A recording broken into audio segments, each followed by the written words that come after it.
ये बताइए जो सरबराह हैं तहरीक इंसाफ वो इस वक्त जो है वो पाबंद सलासल हैं, उन पे जो केसेस हैं, साइफर का केस है, तोशाखाना केस और जो दीगर केसेस हैं, उनका सियासी मुस्तकबिल क्या देख रहे हैं? मैं समझता हूँ सियासी मुस्तकबिल अगर सियासत के हवाले से देखा जाए, भुट्टो साहब को अगर लें पाकिस्तान में, तो एक बड़ी मिसाल है कि भुट्टो साहब को और उनकी सियासी जमात पाकिस्तान पीपल्स पार्टी को जिस तरह से दबाने की कोशिश की गई, तो वो इस्टेब्लिशमेंट उसको नहीं दबा सकी और भुट्टो साहब के नाम को आज भी ख़त्म नहीं कर सकी। हाँ, अगर पीपल्स पार्टी को किसी ने नुकसान पहुंचाया है तो वो पीपल्स पार्टी के अंदर से नुकसान पहुंचा है कि पीपल्स पार्टी अपनी उस नज़रियाती असास से बहुत दूर निकल गई, तो वो पीपल्स पार्टी का जो उसके साथ जो जुड़त थी अवाम की, वो भी उससे दूर होती चली गई। अब अगर बात हम इमरान खान की करें, तो इमरान खान मैं समझता हूँ कि शुरू में शायद ये एक आम तासर था कि इमरान खान शायद मुल्क से बाहर चले जाएंगे और इमरान खान शायद किसी डील पे आ जाएंगे।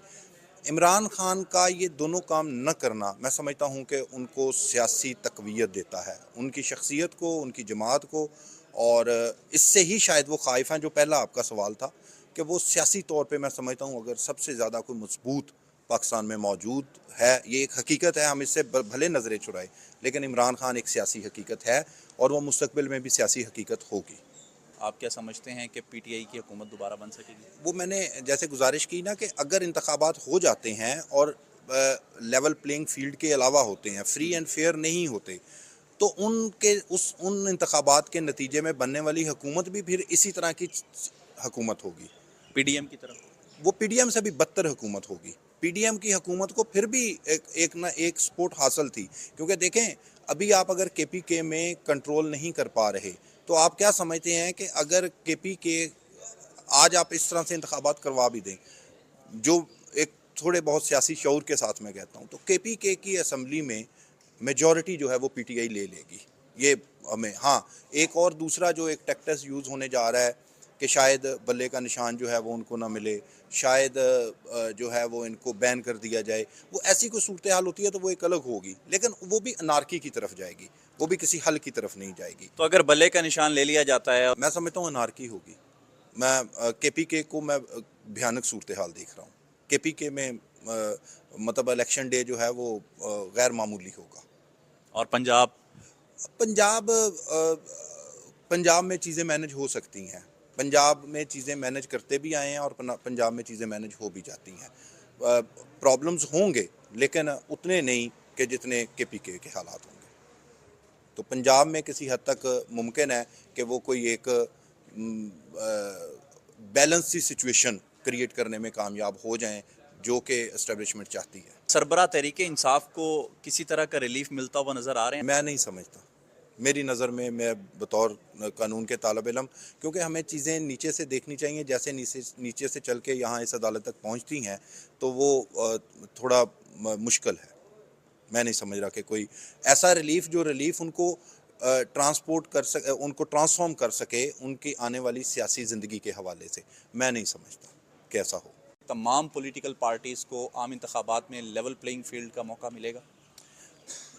जहाँ तक मेरी ज़ाती नुक्ता नज़र की बात है, तो मुझे 8 फरवरी को इंतखाबात मुनक्कद होते हुए नज़र नहीं आ रहे। उसकी बहुत सारी वजूहात हैं। उसकी सबसे बड़ी वजह ये है कि जो कुछ इस वक्त तक हो रहा है, और ये हर इंतखाब, जब भी पाकिस्तान में इंतखाबात हुए तो किसी न किसी एक सियासी जमात को ज़ेर अताब रखा गया, और इस बार भी एक सियासी जमात जो है वो ज़ेर अताब है। लेकिन इस दफ़ा शायद थोड़ा सा जो रिज़ल्ट्स हैं वो मुतवक्के उस तरह से हासिल नहीं कर पा रहे हैंडलर्स, जो कि वो माजी में हासिल करते आए हैं। और शायद जो जैसे वो कहते हैं ना जी, कि अगर लेवल प्लेइंग फील्ड पीटीआई के लिए बाकी सूबों में नहीं है, तो शायद जो इस्टेब्लिशमेंट है उसके लिए केपीके में लेवल प्लेइंग फील्ड नहीं है। तो मेरे ख़्याल में इंतखाबात नहीं होंगे, और अगर इंतखाबात हो जाते हैं तो शायद ये वो इंतखाबात नहीं होंगे कि जिनके ऊपर एक कंसेंसस होगा। तो जहाँ तक वक़्त की ज़रूरत की बात है, इंतखाबात के अलावा आगे चलना मुश्किल ही नहीं, नामुमकिन होगा, क्योंकि हम इकनॉमिकली जिस नहज पे पहुँच चुका है हमारा मुल्क, वो शायद मुतहम्मल नहीं है कि कोई हम इंटरम सेटअप के ज़रिए या जो बाज़ गश सुनाई देती है कि किसी एक कौमी हुकूमत के ज़रिए कोई इस तरह से चला जा सके। तो मैं समझता हूँ कि इंतखाबात होने चाहिए, वक्त पर होने चाहिए और फ्री एंड फेयर, सिर्फ इंतखाबात की बात नहीं है, फ्री एंड फेयर होने चाहिए, तमाम के लिए लेवल प्लेइंग फील्ड होना चाहिए। वो कोई भी जमात हो, वो जिसको जिसको अवाम मुंतखब करती है अवामी नुमाइंदे के तौर के ऊपर, उसको जो है वो हक़ इक़्तिदार जो है वो होना चाहिए।